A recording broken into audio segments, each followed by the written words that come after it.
chapter, calorimetry. So starting with the chapter calorimetry.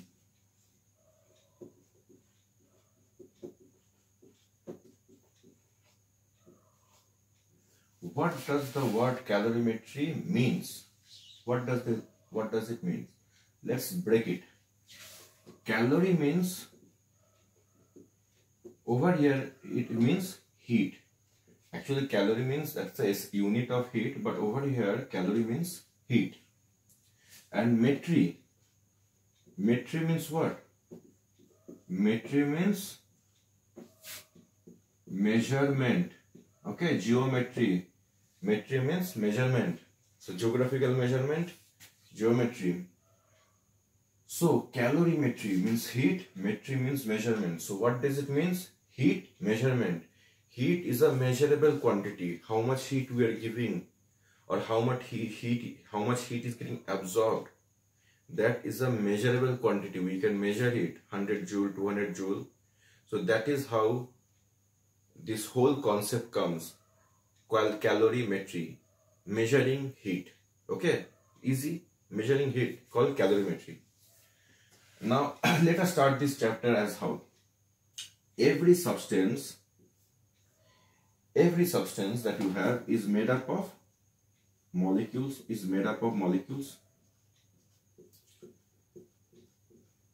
molecules are always in their random motion. Means these molecules move this way, this moves this way, this moves this way, this moves this way. So all the molecules are in their random motion. All molecules are in random motion, and because they are in random motion, as all the molecules are in random motion, they will have kinetic energy. Because what is kinetic energy? The energy possessed due to its motion. So see, molecules are in motion, random motion, so they will possess kinetic energy. Now the second point, all these molecules happens to attract each other. Okay, this molecule will attract this one, this molecule will attract this one. Okay, so these molecules happens to attract each other. When they attract each other, so the molecules also have a force of attraction between them. So all the molecules have force of attraction between them. So all the molecules have force of attraction between them, and as the molecules have force of attraction, this is attracting, both are attracting each other, they will have another type of energy, and that energy is called potential energy. Okay, so say very easy, because the molecules are in random motion, they will possess kinetic energy. Because the molecules have force of attraction between them, they will possess potential energy. Easy to think, easy to remember. Now this total kinetic energy plus potential energy is called internal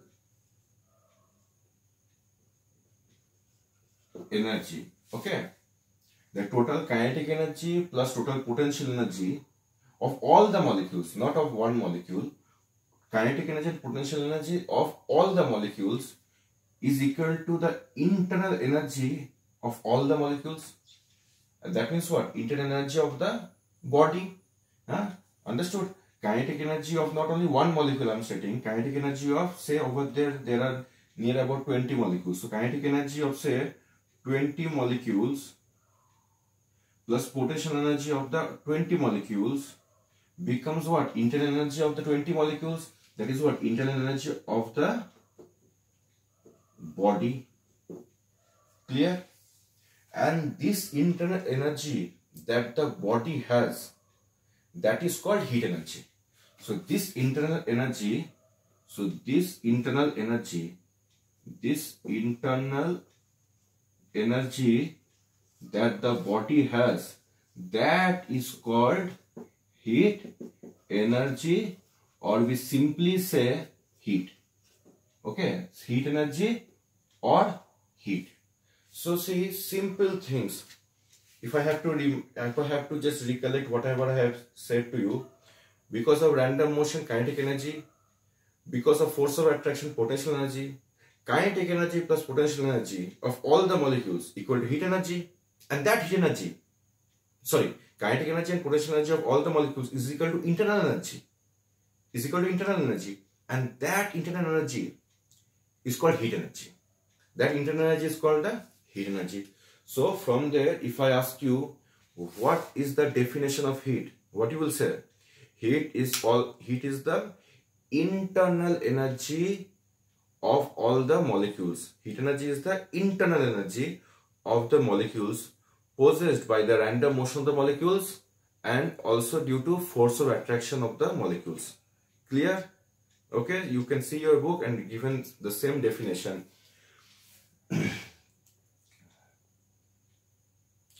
Now, if the heat energy concept is clear, then we can go to the second part. Okay, from there I can say a body which has more internal energy, that has more heat energy, and a body which has less internal energy, that has less heat energy. Clear? More internal energy, more heat energy; less internal energy, less heat energy.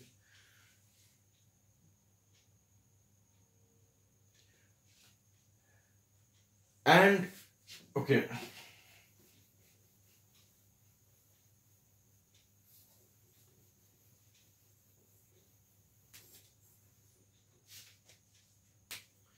if this body has more internal energy,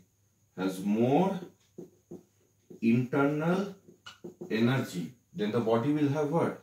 More heat energy. And another body has less internal energy, then what you will have?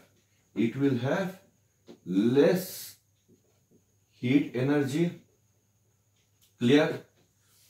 Now what will happen? If I happen to keep these two bodies in contact with each other with a wire, with a metallic wire, then heat energy will flow from this body which has more internal energy to this body which has less internal energy.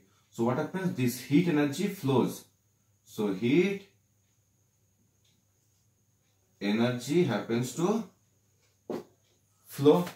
So this heat energy which is flowing, I have to measure it. I have to measure this heat energy, how much heat energy is flowing. And as I am measuring heat energy, that how much heat energy is flowing from this body to this body, so I have to measure that heat. And if I am measuring it, then the concept of calorimetry comes, because calorimetry means what? Measurement of heat only.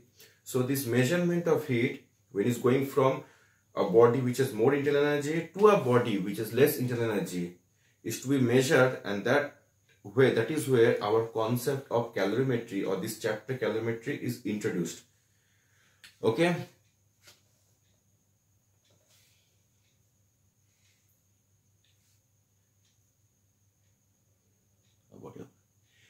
So heat energy, I can say what? Heat energy is the internal energy. It flows from a body which is more to less.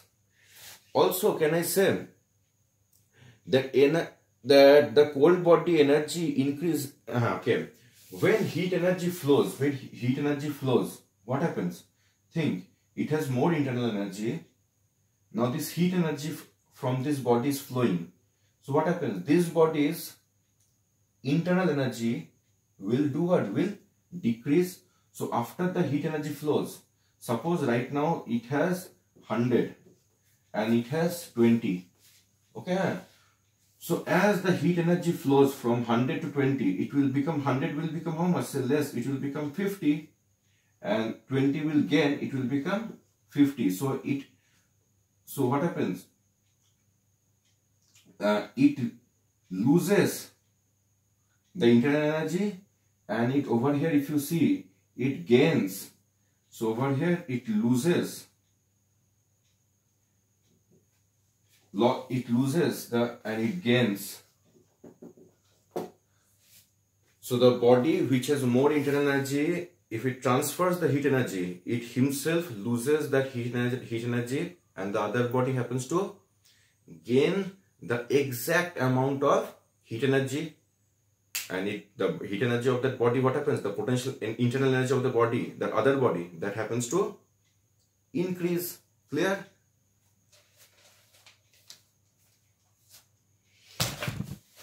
Now after this, just a second.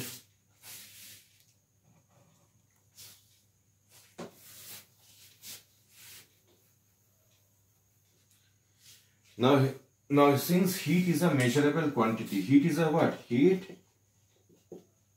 is a measurable quantity. If heat is a measurable quantity, then it will have a SI unit. Every measurable quantity has a SI unit, like mass. Mass is a measurable quantity, like 1 kg of body, 2 kg of body. So after 1 we say what? Kg or not? So kg is what? That is the SI unit. After 2, what we say? Kg. That is also the SI unit. So any measurable quantity has the SI unit. So heat is a measurable quantity, and therefore SI unit of heat is what? SI unit of heat is called joule. And the another unit, that is not the SI unit, other unit is called calorie. So SI unit of heat is joule and other unit of heat is calorie, which were there in class 9 also. Similarly, you tell me for mass, what is the 2 units that you have? Normal units, kg and gram or not? And one unit is kg, another unit is gram. And what is the relation between kg and gram? If I talk about mass, I can say 1 kg is equal to 1000 gram. That is the relationship. Similarly, SI and calorie are both unit, and there must be a relationship between this joule and calorie. Both are the unit, and there must be a relationship between joule and calorie. And what is the relationship that we have? The relationship is 1 calorie is equal to 4.2 joule near about. Okay, 4.18, but 4.2 joule near about. This is the relationship between these 2 units, joule and calorie. So 1 calorie is equal to 4.2 joule. So from there you can say or not, which is a bigger unit? Like out of kg and gram, kg is a bigger unit and gram is a smaller unit. Over here, which is a bigger unit? It is the calorie is a bigger unit and joule is a smaller unit. Like 1 joule, 2 joule, 3 joule, 4 joule and 0.2. This much of joule makes 1 calorie. So calorie is a bigger unit, joule is a smaller unit. Now, how to define 1 calorie? This is one of the questions happens to come in your exam, but not generally, but know the idea of it. How to measure 1 calorie? How to measure 1 calorie? Now see, 1 calorie. Suppose there is a body of mass 1 gram. There is a body of mass 1 gram, and I happen to increase its temperature by 1 degree. Increase its temperature by 1 degree. Increase the temperature by 1 degree centigrade. So by 1 degree means what? Suppose the body is at right now is at 20 degree centigrade and we have to go to 21 degree centigrade. So a body of mass 1 gram increase the temperature by 1 degree centigrade, means from 20 it will go to 21 degree centigrade. Then the amount of heat that I must give to the body, then the amount of heat given then the amount of heat given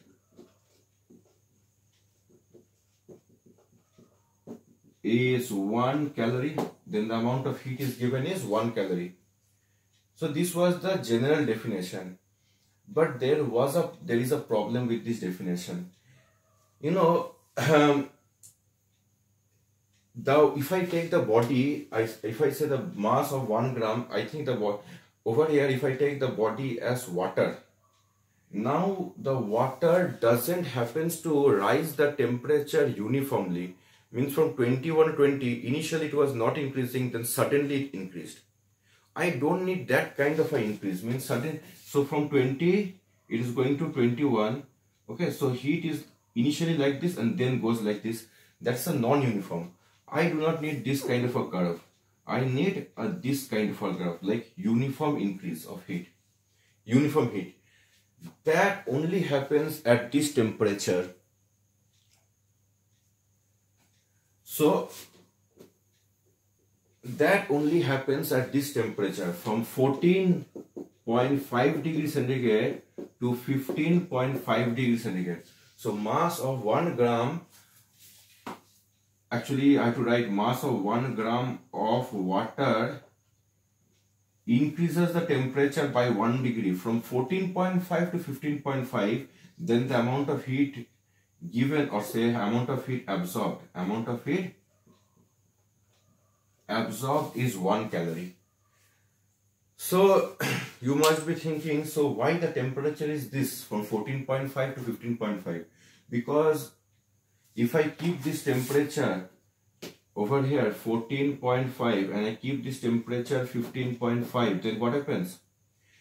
From this temperature, from this 1 degree, from 14.5 to 15.5, this 1 degree, the amount of heat absorbed is very uniform.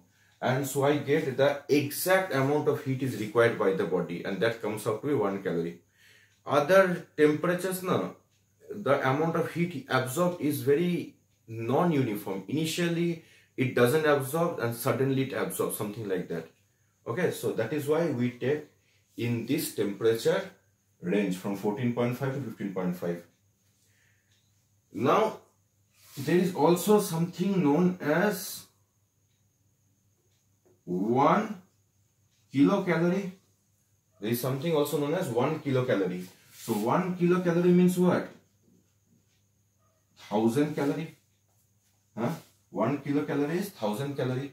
Now how this definition will change for 1 kilocalorie? If I have to write for 1 kilocalorie, then how this definition? So 1 kilocalorie is 1000 calorie. So if I have to define 1 kilocalorie, the only thing that will change over here is how much? The mass of 1000 gram of water increases the temperature by 1 degree centigrade from 14.5 to 15.5. Then the amount of heat absorbed is 1 kilocalorie. So for 1 kilocalorie, what you need to do? You just convert this 1 gram to 1000 gram. And you, all of you tell me, 1000 gram is how much? 1000 gram is 1 kg or not? So I can change the definition to over here or not? Mass of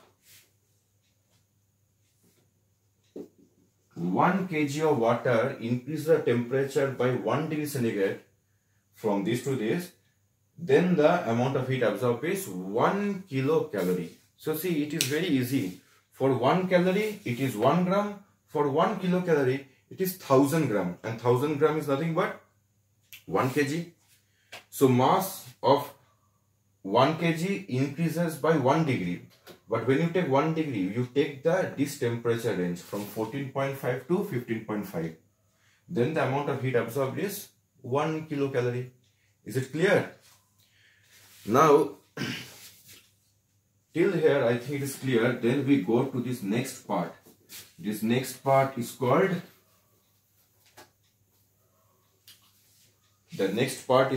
temperature. The next part is called temperature, and this is a very major aspect of this chapter.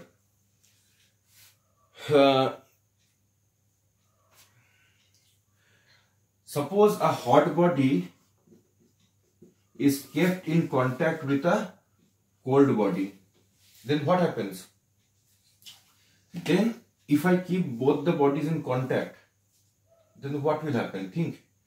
The hot body will lose heat and the cold body will gain heat. So it will lose the heat and it will gain heat. Okay. So it will lose heat and it will gain heat. So a hot body is at a higher temperature and a cold body is at a lower temperature. So hot body is at a high temperature and a cold body is at a low temperature. Are you understanding? The hot body is at a higher temperature and the cold body is at a low temperature or lower temperature. So heat flows from a body of higher temperature to a body of lower temperature. So the heat always flows from a body of higher temperature to a body of lower temperature. So from there, what you can say, temperature tells you in which direction the heat flows.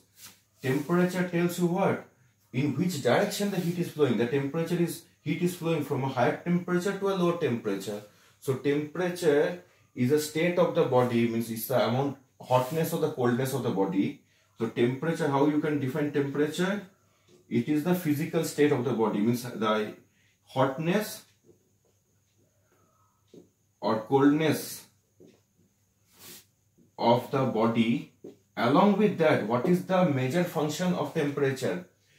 It determines the direction of heat flow. Like temperature determines, so from a higher temperature to a lower temperature. So temperature defines what? Temperature tells you what? The direction.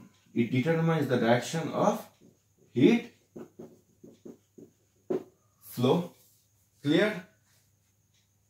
It is easily understandable. Temperature determines the direction in which the heat is flowing. It is flowing from a higher temperature to a body at lower temperature. Now, suppose there are two bodies. Suppose there are two bodies, A and B, and I connect it by a wire. And what I notice is that there is no transfer of heat. Neither heat is going from A to B, neither any heat is going from B to A. No transfer of heat. If two bodies which are placed in contact and you find no transfer of heat, that means, it means what? It means the bodies are at same temperature. It means what? The bodies are at same temperature. So if this is at 20 degrees centigrade and this is also at 20 degrees centigrade, then there will be no transfer of heat between the hot body and between the body A to body B or from body B to body A. Okay, clear? So when there is no transfer of heat, both the bodies are at the same temperature. From here one concept comes. From here actually we are coming to this part of calorimetry. Till here you happen to note in class 9 also. Now over here you see. From here you pay a little close attention. If there are two bodies, okay, if there are two bodies, pay close attention. This body is also at 50 degrees C, this body is also at 50 degrees C. Both the bodies are at the same temperature. Does it means that the both bodies have the same amount of heat? Means if this has 100 joule, this will be also having 100 joule. Does it means this is okay? Both the bodies are at same temperature. If both the bodies are at same temperature, does it means that both the bodies have the same amount of heat? No. if both the bodies are at same temperature, it doesn't mean that both the bodies will have same amount of heat. Both the bodies may have different amount of heat. Okay, so it might have 100 joule, this might have 150 joule. Just know this thing, if both the bodies are same temperature, it doesn't mean that both the bodies will have same amount of heat. It might means both the bodies can have different amounts of heat. This is 100 and 150. And how will I explain this thing? How will I going to explain this thing to you? See, you have to understand this thing by this way. Let's take an example. I take a body and I take a big body. I take a small body and I take a big body. This small body is at a temperature of 50 degree. And this big body is at a temperature of 50 degrees centigrade. Both the bodies are at the same temperature. Both the bodies are at 50 degrees centigrade. Now think, if I give this small body a temperature of 50 degrees centigrade, okay, to raise it to 50 degrees for this small body, will it absorb lot of heat?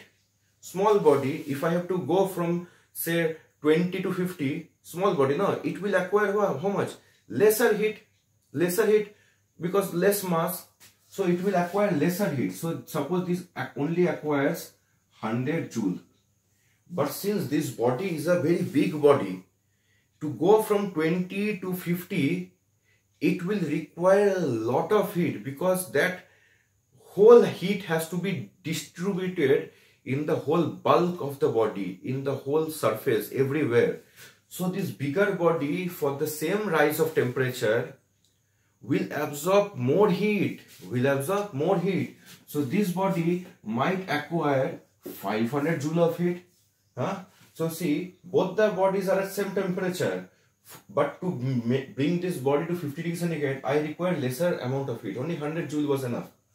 But for this big body, for this bigger body, to make it move to 50 degrees centigrade, I require more amount of heat. So I require more amount of heat, 50 joule of heat, because big body will require more heat to distribute, because the whole heat has to be distributed inside the whole bulk. Then only 50 joule of heat will come. So I think you got the concept, okay? So if both the bodies are at same temperature, the bodies might have different amount of heat. Okay? Now going to the vice versa. Suppose there are two bodies. Both the bodies have same amount of heat, 100 joule and 100 joule. Will both the bodies will have same temperature? Means if this body is at a temperature of say 70 degrees centigrade, will this body will be also at 70 degree? Yes or no? Is it compulsory that if two bodies are at same heat, this is okay, then the bodies will have same temperature? No, not necessary. Okay, this body having 100 joule, this is 70 degree. This body at 100 joule might be at say 90 degrees centigrade. So both the bodies having the same amount of heat, but you can see they have different temperatures. And how to make you understand? So first let me write. Both the bodies are at, both the bodies have same amount of heat, but they are at different temperature. So both the bodies have same amount of heat, 100 joule, but they have different temperature. How that is possible? Think how that is possible. And I will explain you by a small example. Again, I take a small body and I take a big body. This small body also has 100 joule and this big body also has 100 joule. Now think, if I give this small body 100 joule, what will happen? This small body is getting 100 joule, so the whole heat is absorbed in a small area. The whole heat, that 100 joule, is getting confined, is getting circulated in a small area. So what happens? At that point, a high concentration of heat comes. So over there, this body will have a higher temperature. This body will have a higher temperature, say 80 degrees centigrade. Because the heat is coming to a smaller area, so you feel more hot. Okay, you think you think a small boy, okay, a little boy is given lot of food to eat. So what will happen? His stomach will start getting overloaded. So like that, a small body is given 100 joule to eat, so his stomach is getting overloaded. But a fat boy, a big boy, okay, a heavy boy, he is given the same amount of food to eat, and for him, eating that food is normal.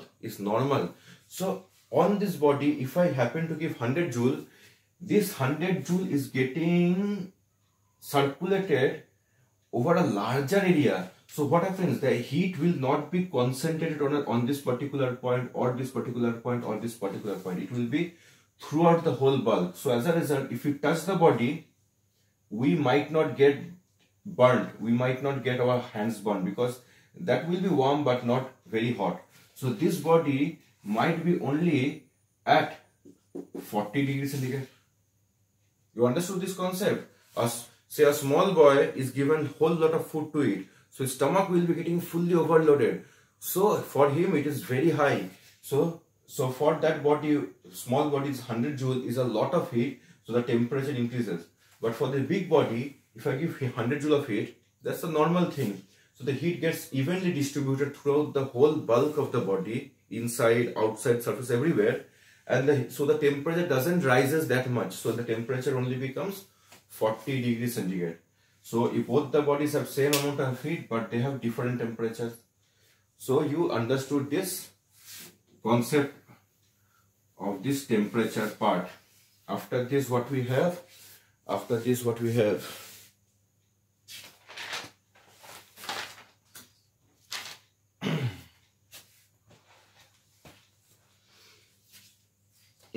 Now there is just one small thing, but I think, let me discuss that part later, okay? So amount of heat. So the amount of heat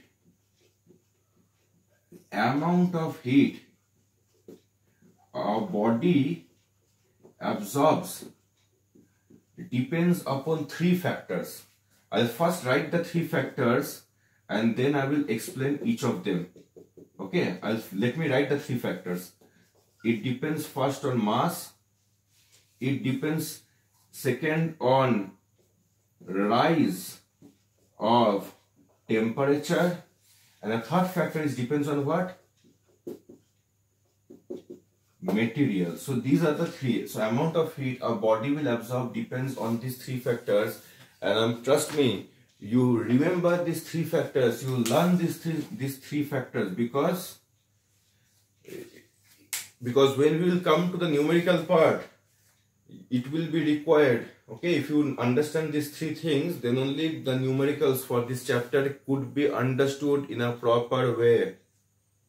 So you remember mass, material and rise of temperature. Now let's go one by one. Okay, let's understand one by one. Now mass. A smaller body, say I'm giving you an example, okay? Let's understand this thing by example. Say 2 bodies, body A and body B. Okay, body A and body B. Let's take these 2 examples, body A and body B. Both are made up of same material. Okay, let's say one has a mass of 1 kg and another has a mass of 5 kg. So see, body A has a mass 1 kg, body B has a mass 5 kg. Body A is made up of material iron and body B is also made up of material iron. Okay, both the same material.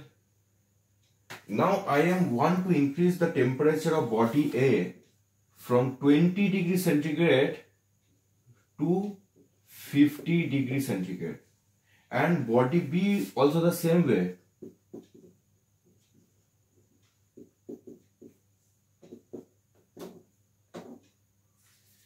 Now think, body A and body B, both are made up of same material, iron and iron. For both of them, there is the same rise of temperature from 20 to 50, and this is also from 20 to 50. But this is 1 kg and this is 5 kg. Now think, who will require more heat for the same rise of temperature? Who will require? 1 kg body will require less amount of heat. Chota body. So it will require less amount of heat. So it requires less amount, 10 joule. Whereas body B, that is a big body, 5 kg body, for the same rise of temperature, from 10 to from 20 to 50, for the same rise of temperature, the 5 kg body will require more joule of heat, so 50 joule of heat. So 1 kg body requires less 10 joule, 5 kg body requires 50 joule. Did you understand this part? So from there I can say what? From there what I can say? That the amount of heat absorbed by a body depends on mass, and directly means what? That it depends on the mass directly means what? More the mass, more the heat absorbed. Less the mass, less the heat absorbed. Simple way to remember. Thin boy, less food that boy will eat. Heavy boy, fat boy, he will consume more food. Similarly, less mass, less heat absorbs. More mass, more heat absorbed. Okay, clear? Now, second thing, it depends on the second factor, that is the rise of temperature. It depends on the rise of temperature. Now see, what I will do is that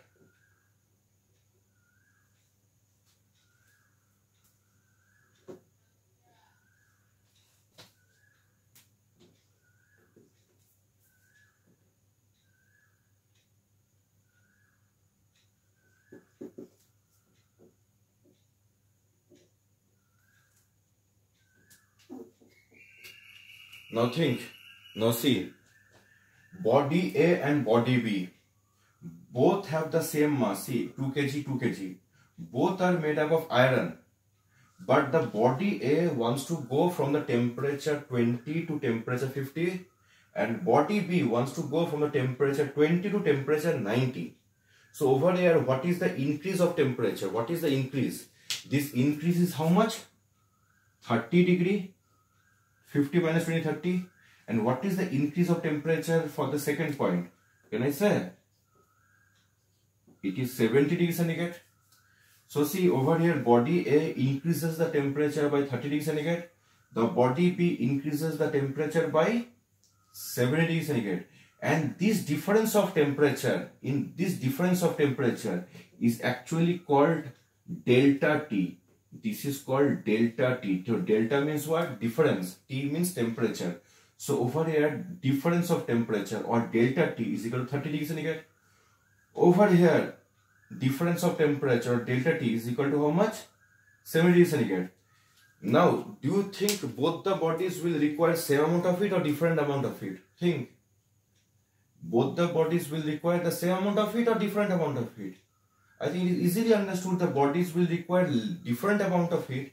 So over here the increase of temperature is from 20 to 50. So it requires only say, suppose the body only requires 30 joule. But over here the increase from 20 to 90, so 70 degree. So this body will require 70 joule. So you can see the amount of heat absorbed by a body also depends on how much the temperature I am rising. If it rises more, 70 degree, then more heat. If it rises less heat. Simple thing. So it depends on the rise of temperature. Now with this only, I just want to see your concept, whether you understood this. Just once more, I will just change the numbers a little bit, and I want you to just feel the thing, whether you understood or not. Say the body A is going from a temperature of 80 degrees centigrade to 90 degrees centigrade, and this body B is going from a temperature of 20 degrees centigrade to 60 degrees centigrade. Who will require more heat? Who will require more heat? Think. Is it body A or body B? See, don't see the initial temperatures or the final temperatures. Over here, 80. Don't think it is at a higher temperature, it will require more heat. No, nothing like that. You don't see the initial temperature and final temperature. You just see the delta T increase. So over here, increase how much? 10 degrees centigrade. Over here, the increase how much? 40 degrees centigrade. 60 minus 20, 40. So देखो यहाँ पर over here the increase of temperature is less. It will require less heat. So 10 joule. Over here the increase of temperature is more. 20 to 60, 40 degrees centigrade increase. So it will require more heat. So don't focus on the initial and final. See the difference of the temperature from the initial to final. What is this difference? Okay. Now the last thing.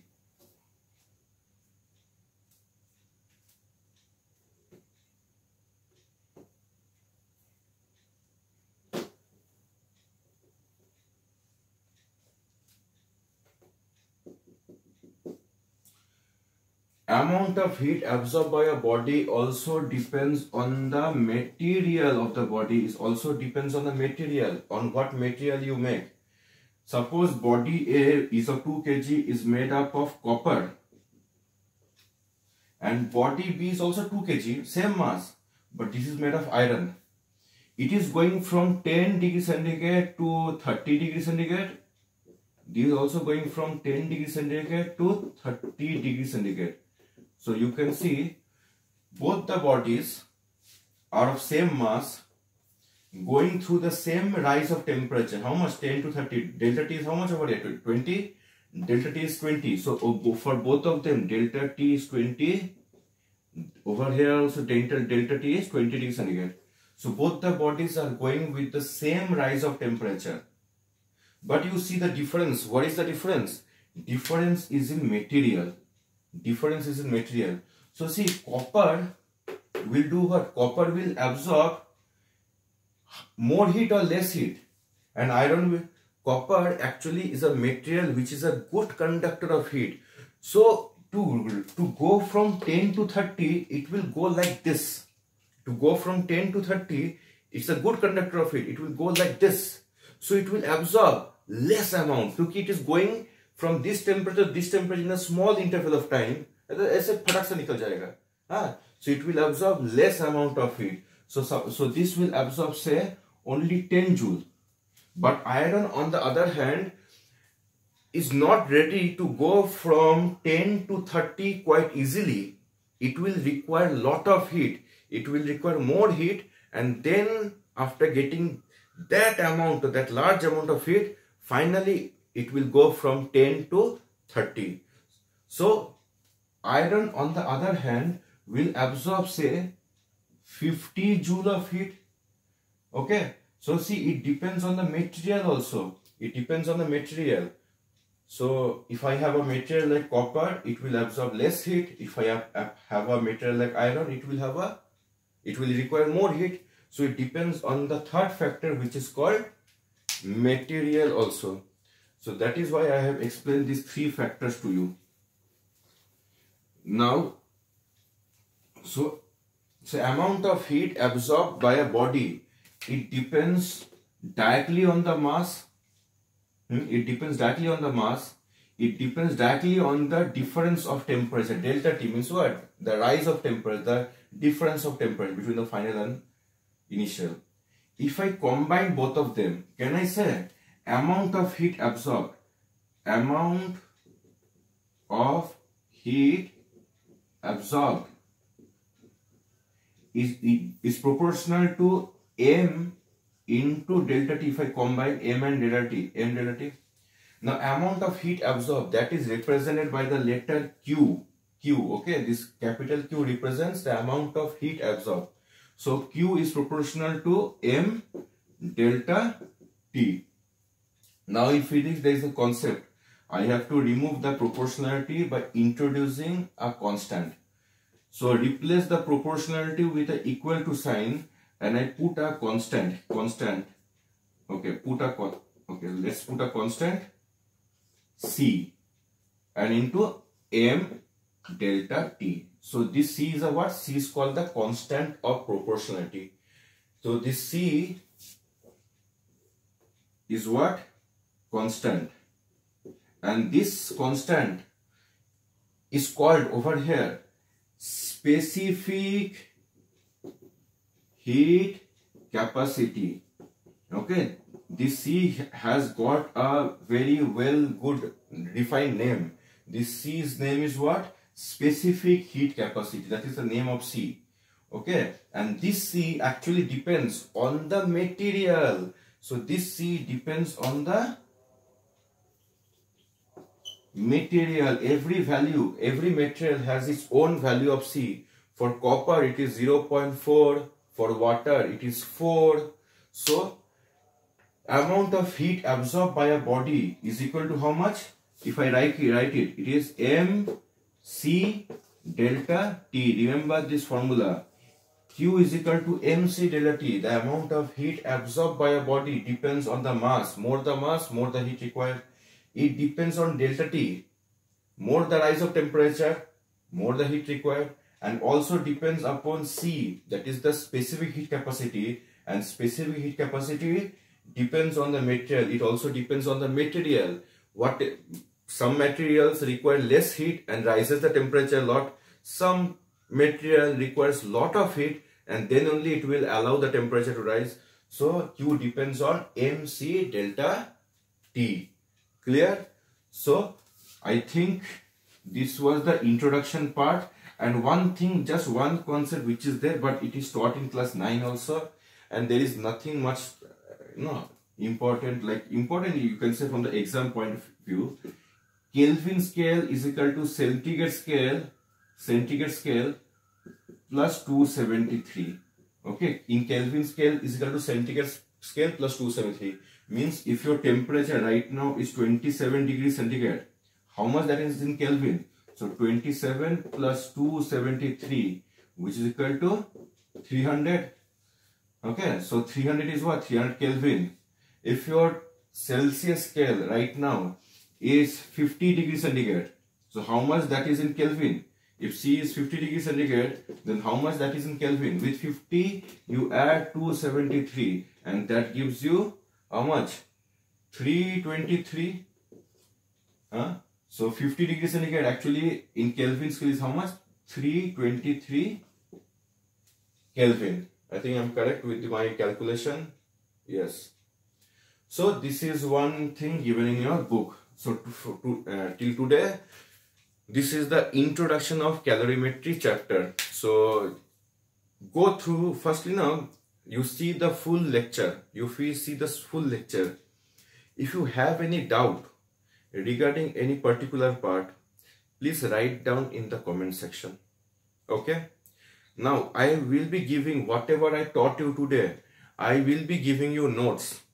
These notes you don't need to copy anywhere. Just download the notes and read the notes. Firstly, you read the notes, because whatever I taught you today, the exact everything, if you happen not to write it, everything is given in the notes. Read the notes. After you read the notes, then open your book and read the first 3-4 pages till whatever I taught. And I'm sure that you will understand these things if you do these 3 things. Watch the full lecture. Don't skip a little bit also. Watch the full lecture, read the notes, and then afterward read your book. Guarantee you will understand this chapter better. So that's all for today. If you happen to like my video, press the like button. If you have any doubts, write in the comment section. If you want to let your friends also know that I am teaching, please share this video with your friends. And if you want the notification for the next video, click on the subscribe button. Okay, click on the subscribe button, the red button, click on it. So till there, good night, take care.